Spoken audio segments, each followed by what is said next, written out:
সেই ট্রান্সফরমারটা আপনাদেরকে দেয়া হয়েছিল ট্রান্সফরমারটা আপনারা এই যে আপনি আসছিলেন, আরো কয়েকজন আসছিল, আইসা ট্রান্সফরমারটা নিয়ে গেল। ট্রান্সফরমারটা রাতের বেলা ট্রান্সফরমার সেই সময় ছিল না, গোটা পৃথিবীতে ট্রান্সফরমারের সংকট আছে বর্তমানে, গোটা পৃথিবীতে সংকট। সেখানে মনে হয় 2-1 দিন সময় লাগছিল। 2-1 দিন পরে ট্রান্সফরমারটা এসে নিয়ে গেছে। ট্রান্সফরমারটা নিয়ে আসলো হচ্ছে রাত 12টার সময়। রাত 12টার সময় যখন ট্রান্সফরমারটা নিয়ে এসে আপনাদের ওখানে লাগাই দিল, দিতে 2:30 বেজে গেল।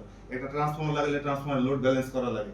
বারবার করে আমার লোকজন বলছিল যে আপনার ওইটা লোড ব্যালেন্স করে দিয়ে তারপরে দিতে হবে। লোড ব্যালেন্স করা হয় নাই, তারপরে আপনারা লোকজনকে সময় না দিয়ে ওভাবে ডিরেক্ট সংযোগ নিলেন।